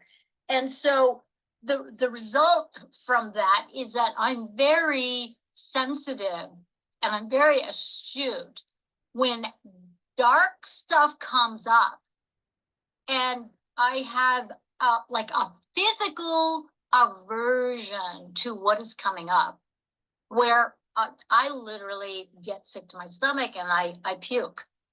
Wow, okay. Or if I'm suppressing it, I'll get a migraine. And I've learned to work with the sort of body dynamics of whatever comes up with this dark material. And usually what it is that it is an aspect of, say, my psychotic mother that I've actually internalized, that is like ready to be purged and returned to her. So that's part of my shadow work process, especially when, you know, the really dark, gnarly, twisted shit comes up, where I'm like, whoa, okay, all right, that's making me sick. That is so not me. But, you know, for whatever reason, it was internalized as if it were me. And so, you know, to be able to excavate it and take this pile of shit and just like go, no. Practicing the lost word of no, going, no, this is not me. That's you. Goodbye. And return it. And there's an actual purgative quality that happens in the integration, where I feel so much better and so much lighter. Well, there's a saying for that: drop the bag of rocks that you're carrying around. I've heard that. There you go. And then that's what I'm thinking about as you say that, because I often wonder how much crap people are carrying around that's not theirs. It comes from like you were saying, it comes from an abusive family, it comes from abusive relationships, from abusive friends. Pick your thing. The abuse of the system, whatever it is, and then this gets piled on and piled on and piled on, and next thing you know, you're carrying around, you know, a million pounds of shit that isn't even yours, and you know that no wonder people are so discouraged and weighed down. And but like you're saying, you know, you have to do that work, and then you hear people say, you know, just drop the rocks, like drop the bag of rocks, and that and it kind of ties into what you just said, Marja, when you said, you know, you feel so light after you do that work, because in the way of that's a way of dropping the load that you're carrying. Absolutely. And not taking responsibility for somebody's abuse. Right. And I think for a lot of us who suffer from trauma-based mind control, who have complex PTSD, it's tricky. It's tricky to navigate that, because what it does is it disorganizes the way we think, the way we live. It's chaotic. You know, there's a lot of blind spots that we're trying to navigate, a lot of minefields. It's like, whoa, okay, if you're in a relationship and you have all these no-go zones, you need to check those no-go zones out, because they're there for a reason and they're not supposed to be there. You know, being in a relationship and having a bunch of no-go zones, I mean, really, what's the point? That's a good point. Yeah, like, no, why are they even there? Yeah. That's something that, that you haven't worked through, possibly. Yeah. Something that you haven't really examined. And that's really, I'm hoping that, like I was saying at the beginning, Marja, I want to get you back every couple months, because I think these conversations that we have are so valuable, need to happen more, as I was saying at the beginning, and very powerful. And I hope at minimum, it gets people really thinking and questioning. At best, it really does a lot of good. And that they really dive in and take to heart what we're saying. I'm not saying that you have to agree with everything we're saying. I only think Marja would say that. This is, the work on yourself. Everything I say. Yeah, do the work. We're all very individual, and do the work on yourself. And but this is, I want to definitely, this is maybe something we get into when I get you back in a couple of months, is you're like, maybe get into, like you were saying, like, you know, the abuse that you went through, and how this has definitely been a process. And I know we talked about it on a video interview. I think it was one of the first interviews I ever did with you on my YouTube channel.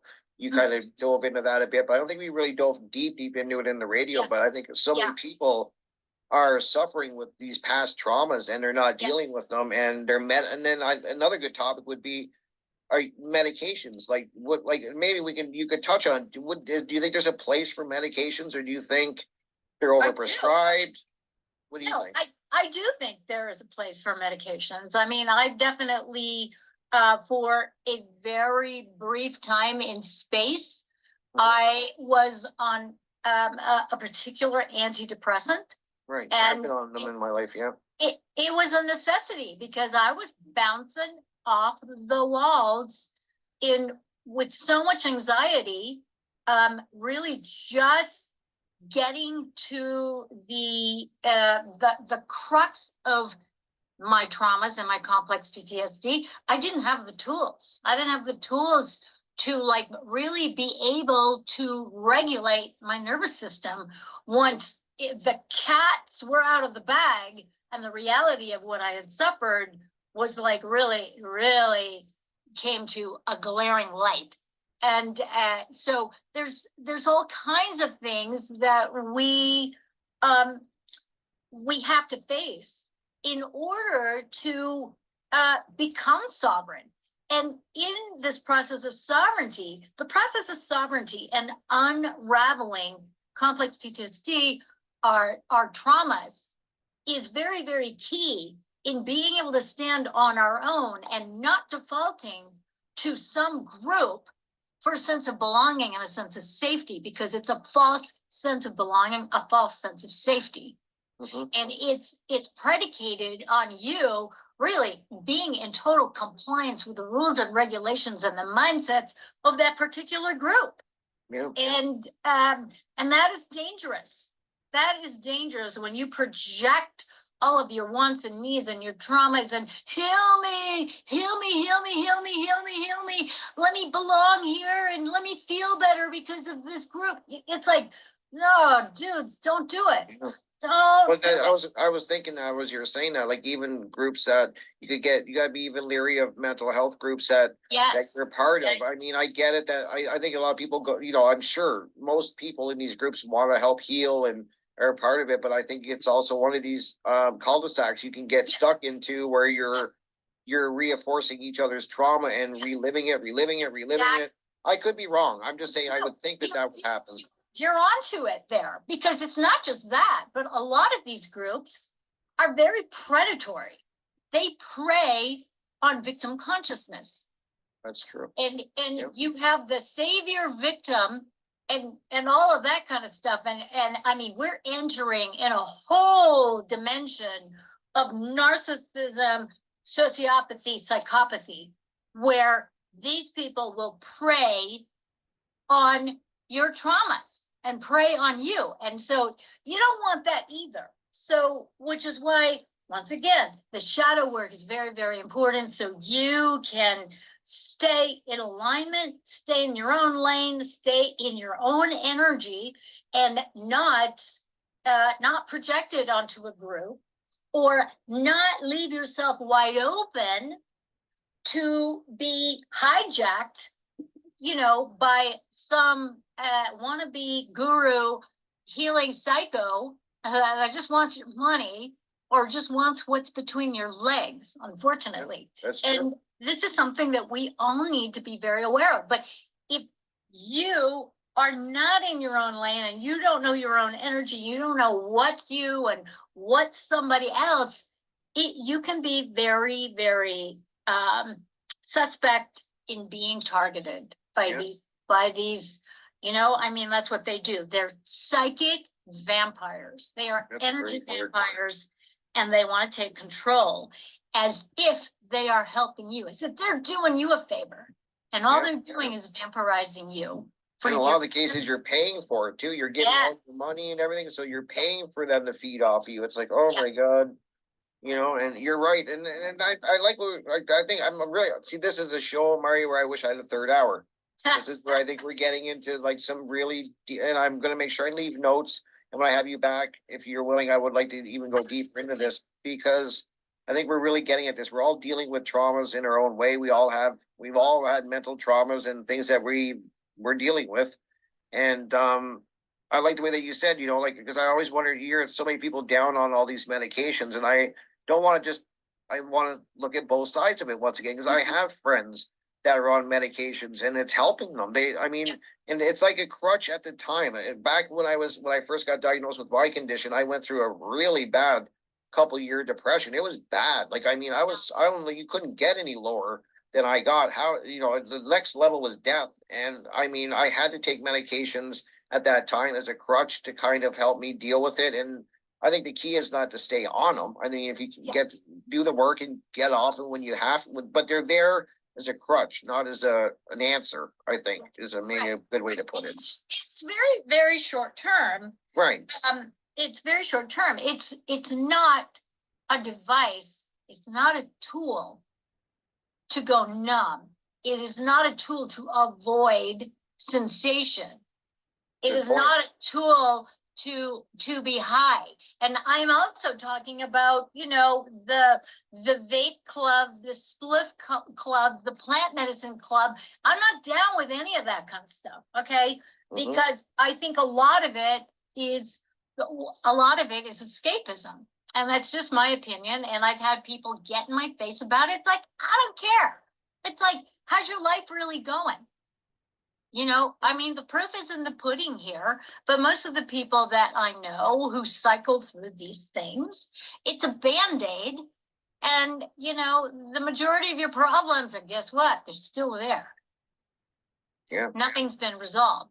And if you need that stuff to feel the magic of being a human being and being creator, well, hi, okay, you know, because a lot of the people that I know who are stuck in that realm, they're circling the toilet bowl. Nothing has really changed. It's status quo, you know, and here they are. They're in their 50s and 60s doing the same shit they were doing when they were in high school and in their 20s. You're being, that's, I can't. I can't argue. I know. I'm just saying, like, it's so true. If we're being honest, there is people like that they're not using it for, like, see, I look at it like with anything. You can use it as it's got its place. Like I was saying with medications that help you with depression and these things. And I think of that as the same with plant medicine. If you're, like, I mean, if you need it to help with pain, or you need it to help you even expand your mind at certain times, I'm down with all of that. I love that. I love all that shit. But when you're using it to avoid and go, like you said, go numb and not think about it and just keep it, just to avoid it. Yeah. That's when you have a problem. It depends what you're using it for. Is what I'm saying.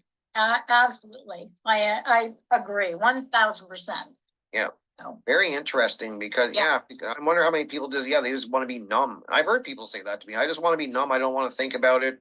I don't, and to me, in my mind goes to, that's what you should be, maybe. But see, then I think again, I'm always going on both sides. Maybe they're not ready to think, maybe I'd like to get your thoughts on this, Marty. Maybe they're not ready to think about it. Maybe if they address it at that time, it would shatter them. I don't know. Well, and there is that. There is that. That's why, this whole one-itis thing, one size fits all, veganism for everybody, carnivorism for everybody. It's like, back off. I agree. Back off. Yep. Live and let live. As long as you're not harming yourself, mandating everything. And that's the trouble, is that we need to be fully honest about what is going on internally. Okay? Because one size does not fit all. We don't think the same way. Our experiences and backgrounds are not the same. We're here to create formless into form. That much is true for everyone. Right. But that doesn't mean that you're going to do it. Doesn't mean that you have the inspiration to do it. So it really is an exercise, if you will, in really excavating who and what you are at any given point in your life. Right. And being honest about it. And I would think too that, because I was kind of saying, like, what if you're not ready for it? Well, you're definitely going to know if you're not. That doesn't mean never go back and look at it. Maybe it just means you have to build up a little tolerance. You have to do it really slowly. You have to get more tools in your tool belt to deal with it, and know that it's there, and not ignore it, not bury it and say never again. But we'll revisit that later.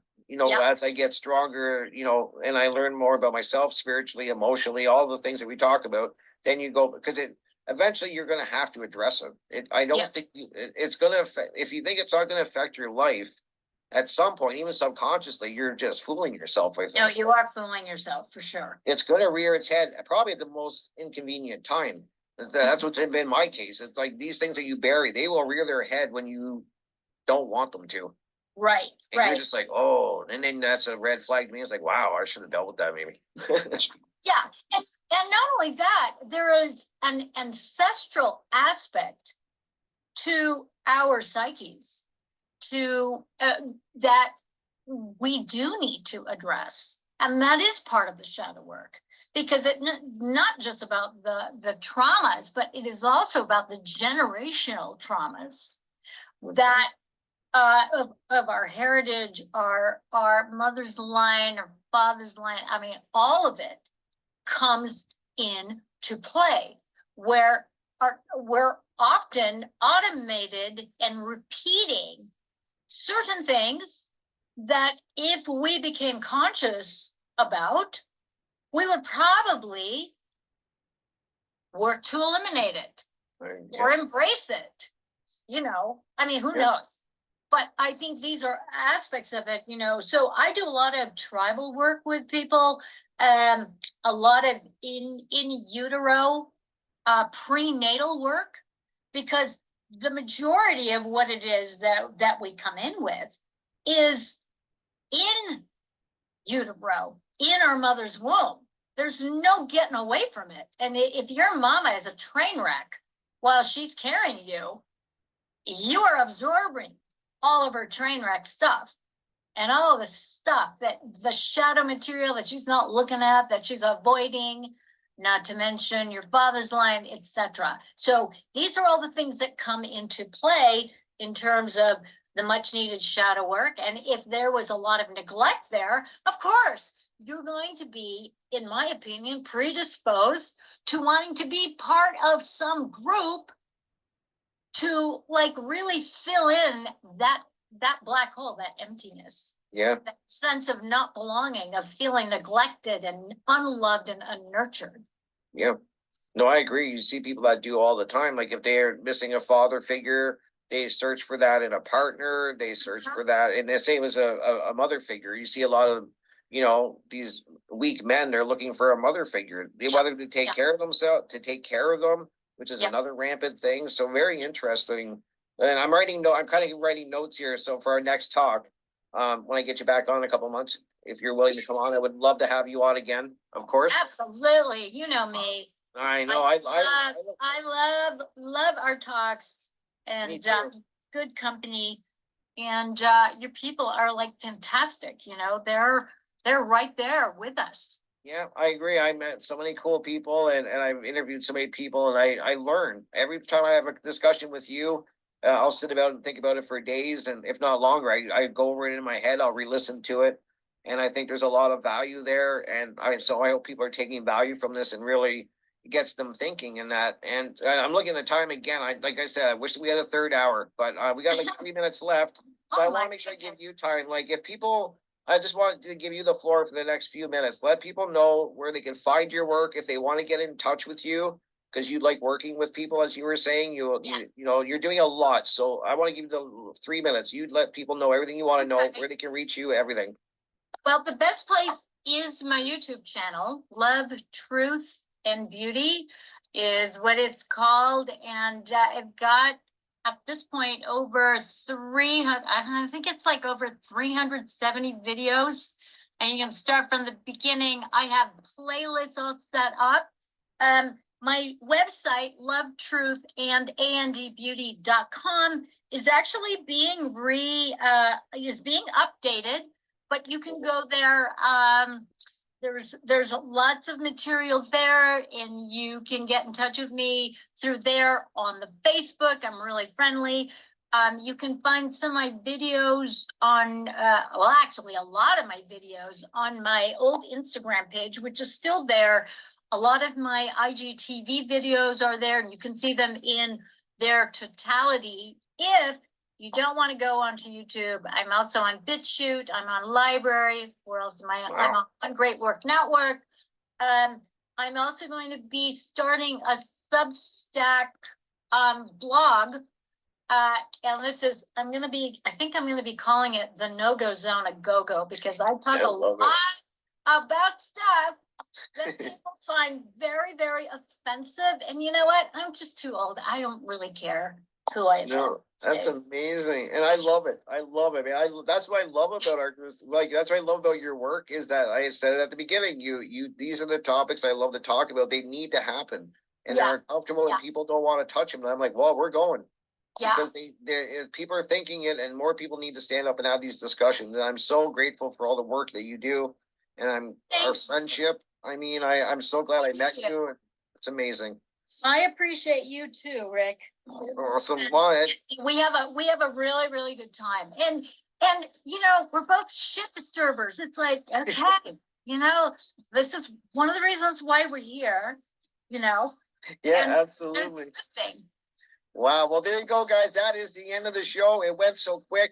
I want to thank you all once again for joining us. Don't forget, Thursday, I'm back with Jonathan, my co-host. So tune us in. We got a great guest coming up, and check out Marja's work, guys. Thank you so much, Marja. Thank you, Marja. Thank you, everybody, for listening, and I'll be back next Monday.